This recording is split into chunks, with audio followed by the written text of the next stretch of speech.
So a quick video, as you know, when God tells you to do something, you do it no matter what. I was out weed eating. I'm literally covered in grass. But when he tells you to do something, do it. Don't wait. Don't say I need to do this or do that first. That's kind of the story that I found with that. And I can't do nothing but laugh about it because I'm itching right now. But in John 21:15 through 17, Jesus asked Simon, son of Jonas, do you love me? And in John 1:42, Simon, the son of Jonah, will be called Cephas, which is aka Peter. So Simon in Strong's 8095 means heard. Peter in Strong's 4074, a stone pebble. And then in Strong's 2786, Cephas, or Kepha is also another word it says, stone, set in place by God. Remember the stone that hit the foot of Nebuchadnezzar's statue? It was a pebble, a stone set in place by God. So the first time Jesus uses, when he asks, do you love me? It's Strong's 25, and it's agapio, and it means beloved, wholehearted, unconditional, devoted. In Strong's 53:65 Greek, because this is written in the Greek version in the New Testament, Peter uses the word phileo, which is friends or kiss, and it's personal attachment as a fueling sentiment feeling. And he's called to shepherd the lambs, and the lambs in Strong 704 and 721 RN is pure and innocent. So in Luke 10:3 it says, go, I am sending you out like lambs among wolves. And he appointed 72. If you think about when Jesus did that, and then he was talking about, feed my lambs the first time. So the second time Jesus asked, do you love me? Jesus uses agapio, and Peter uses phileo. And then is asked in Strong's 41:65, Pelmeno, shepherd, which is an elder overseers, guarding, guiding, and folding the flock.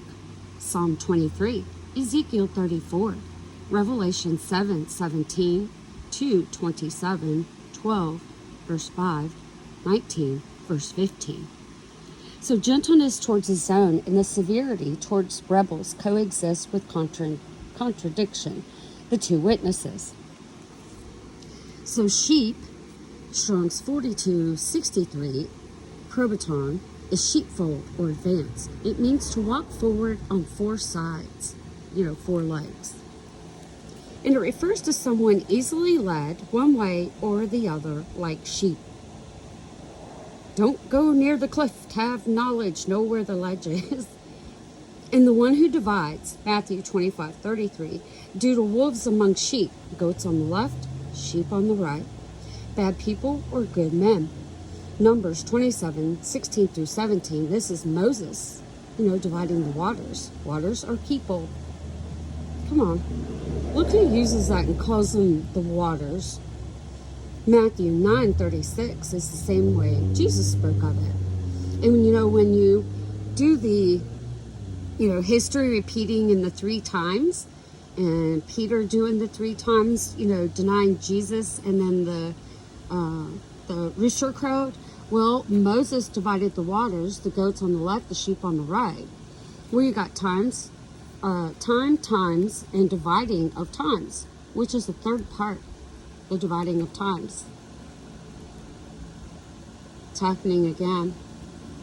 So the third time Jesus asks Peter, do you love me? Jesus uses Peter's word, love, is phileo, not agapio. Agapio? Friends is Strong's 53:69, Philodonos, is lover of pleasure, points to the governing love displacing devotion to God. And Paul lists end times vices in 2 Timothy 3:4. And this displacing devotion of God is personal gratification versus covenant fidelity. And then Peter understood and was deeply hurt. Strong's 3076, Lupio, is to experience deep emotional pain, very intense and hence used as the pain of childbirth, morally grieved, vexed. Triple inquiring by Jesus, not just Peter, Peter. It was 3 times. This grief reveals the heart and exposes loyalties, tests faith, and invites a deeper trust. Romans 14:15 warns, do not destroy with your food him for whom Christ has died, because liberty without love wounds tender consciousness. That's grieving the Holy Spirit. And we're warned in Ephesians 4:30, do not grieve the Holy Spirit of God. So if you have liberty and you have no love, you're grieving the Holy Spirit. That's an unforgivable sin. Once you understand and you know that, you can't turn back. If you do it purposefully, knowing you've been informed, you have to have love and provide grace. Or should I say, you provide mercy, and their choice depends on that grace. You know, they made a movie, License to Kill 'Em, is what I say. They had no love. Using his liberty, thanking for their sacrifice that God didn't require. Woe to them. 1 Thessalonians 4, verse 13. Death remains an enemy, yet the resurrection promised disciples mourning, infusing it with anticipation rather than despair. 1 Peter 1:6, temporary affliction within God's refining purpose, ensuring praise, glory, and honor at the revelation or revealing of Jesus Christ. In attitudes, your thoughts, which are your front, where it comes from through the frontal lobe, which is your forehead. Actions, the works of the hands, or your fruits. You can grieve the Holy Spirit, hindering ministry and power by your thoughts and actions.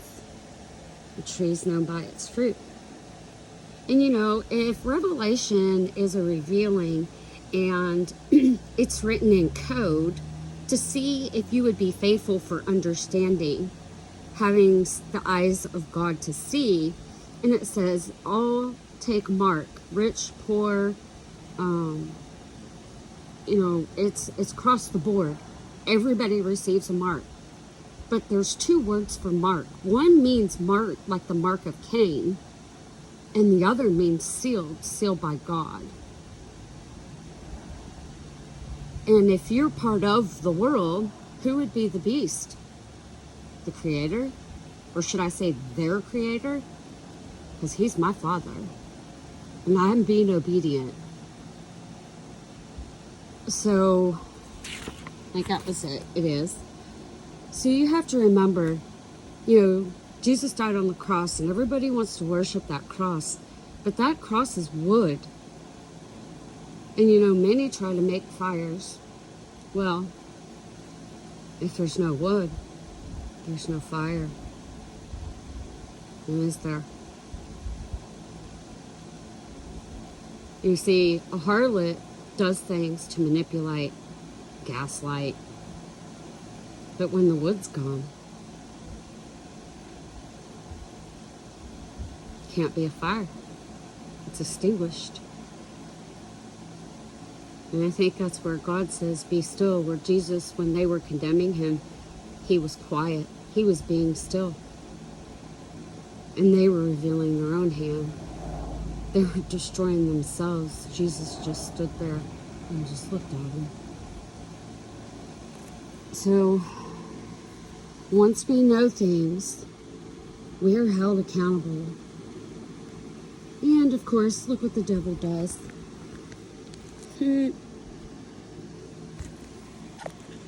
He likes to do things and cause problems. But that day is closing.